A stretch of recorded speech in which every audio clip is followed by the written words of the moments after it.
It is Wednesday, 29th of July.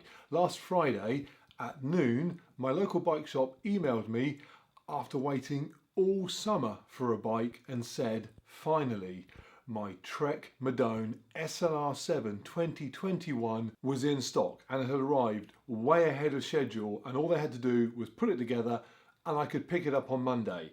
And I spent 1 hour 48 minutes dreaming of not doing 3 and 4 hour rides in the garage on this thing at the weekend.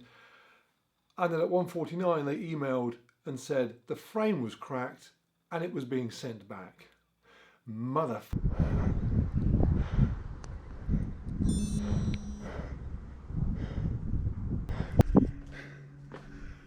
So I've just run a sub 43 minute 10k, which is pretty cool. Let me do the bike stuff first though. So a couple of videos ago I asked, should I get the Giant Propel or the Trek Madone, or maybe a proper triathlon bike? I read the feedback and I went with the Trek Madone. It arrived, it's broken, it's gone back. The dealer has said at least 4 weeks before they can get another one from Trek sent out. And having just previously lost the S-Works Venge prior to that, it sent me into a spin. I'm like a gigantic baby if I don't get what I want. That is not a useful trait. I spent the entire weekend looking at alternatives. I was like, screw you. If I can't get that, I'll get something else. I ended up by Monday deciding that I was going to get a Cervelo P5 disc. My dealer told me it was the last one available in Europe. I said, I'll sleep overnight and get back to you in the morning. I phoned them at 9 in the morning. It had sold out. And I thought to myself, what the hell am I doing? How much time and effort have I wasted the last few days looking at a bike? The bike doesn't matter. Those superficial things don't matter. The trainers, the gadgets, those are not the most important piece of fitness equipment that I own. I am. Those things are just a reflection of how lucky I am to get those things in the first place. They're not a reflection of any achievement that I truly value. They're not why I started doing all this stuff in the first place. And I thought back to when I did my very first park runs. And I was doing those park runs as a huge overweight blob very, very slowly. And after a long time and lots of effort, I eventually got to the point where I was above halfway, therefore faster than most. And I thought, hey, that's pretty cool. And I knew that I was never going to be the best. I am the wrong size and shape for running. That was never the objective. But I did wonder, despite those shortcomings, how much better than most could I be? And I discovered, as anybody can, that even if you're not particularly suited for something, if you put time and effort into it, you can end up better than most people at it. And that was simply my objective. And that objective does not require 4 days of deliberations over what bicycle I'm going to sit on. So the Trek will come in 4 weeks when they eventually send it, or it won't, who cares? Is it even the ideal bike for an Ironman? No, I'm not the ideal human for an Ironman, so we'll fit perfectly.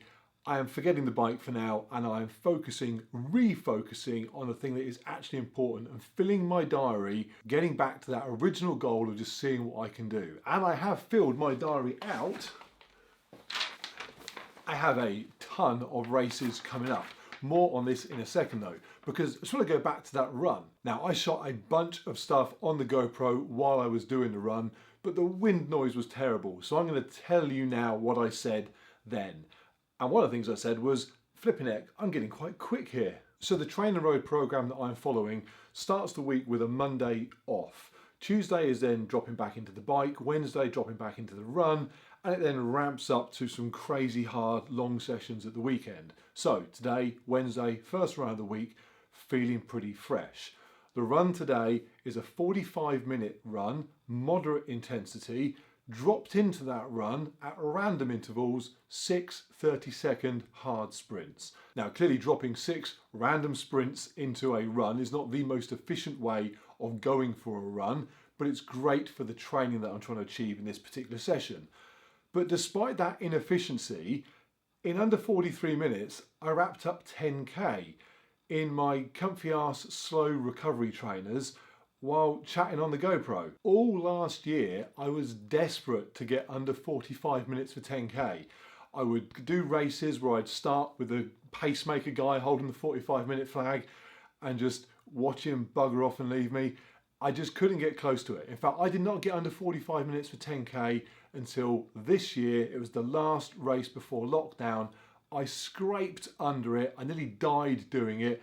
I got cheered on by James Cracknell of all things. That's a slight exaggeration. He didn't cheer for me, but he was there.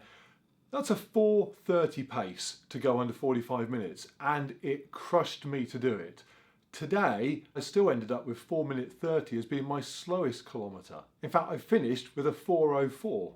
And I've said it before, and it is so true. I cannot think of another physical activity that is so easily measurable and improvable simply by doing that activity. If you are here, actually let's graph this. So on our oversimplified running graph, where this end is really, really slow and this end is really, really fast, where I was slow, overweight, plodding along, trying to just remain upright, all the way up to here, not the best, but way, way better than most. It just requires effort on your part. That is pretty much it. Sure, to go from here and progress further, absolutely it might require more. It might require good nutrition, it might require decent genetics, it might require training and coaches and so on. But that's just to go from here to here. Here to here, that's just get off your butt. And then my suggestion is, and I get it's not the easiest thing in the world right now with the coronavirus stuff, but it is possible, as you're about to see, compete. I get the ethos of just run for yourself and ignore what others are doing around you and don't focus on that. That is very valuable, useful advice that absolutely has a place.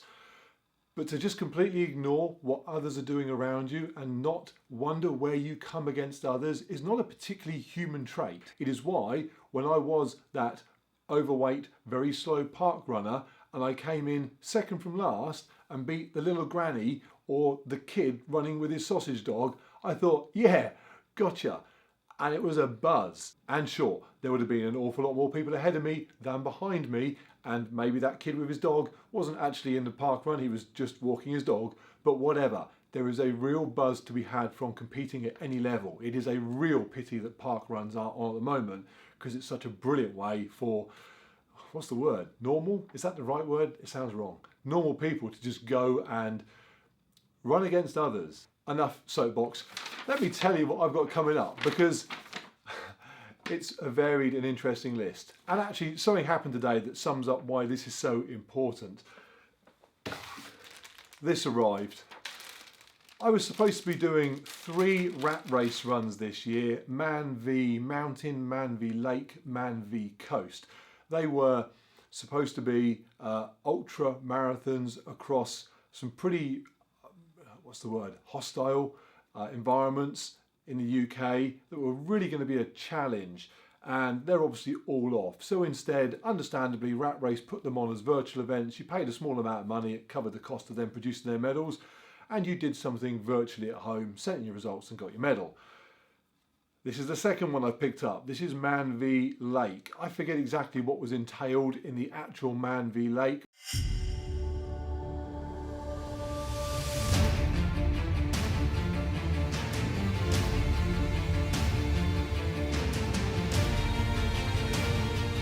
I picked this up for just jogging repeatedly around my local nature reserve. It was more Man v Pond than anything else. It's cool, it's a medal, and I get it helps Rat Race, so happy to have done it, but it's not real racing. Okay, let me tell you what's coming up. I've got Brutal Run 5K in August, fast off-road 5K. Trail X Autumn Duathalon, an off-road duathlon, half run, half mountain bike. Don't own a mountain bike that I can do that on. I've got an e-bike. I don't think you're allowed to use an e-bike, so I need to overcome that obstacle. Then the Beast of Bodmin, 20 miles across Bodmin Moor with dog. You can run with your dog, and there is a trophy for fastest canine. So Nixon better shift his butt. We want that trophy. The following day, I'm also doing with Nixon the UK Paddleboard Dog Championships down in Bournemouth, which is some sort of paddleboard in the sea with your dog type nonsense. I've then got a couple of 10Ks coming up, Oxfordshire 10K and the Sonning 10K. The Sonning one is a flat, fast one. Nuclear Race 7K, doing that with Jenna and my youngest kid. Then October is crazy obstacle course racing. 4 Spartan races. Interesting because Spartan just shut down all of their events in the US for the rest of this year. Listening to Joe DeSena, boss of Spartan, on Joe Rogan recently, he was pretty much saying they cannot make any money by putting on events that don't have enough people go to them. I am hoping they are going to run these events. I've got the Beast and Super in Windsor. I've then got a little 10K in the middle of the month, and then Midlands Super and Midlands Sprint at the end of the month. Hopefully, Reading Half Marathon beginning of November.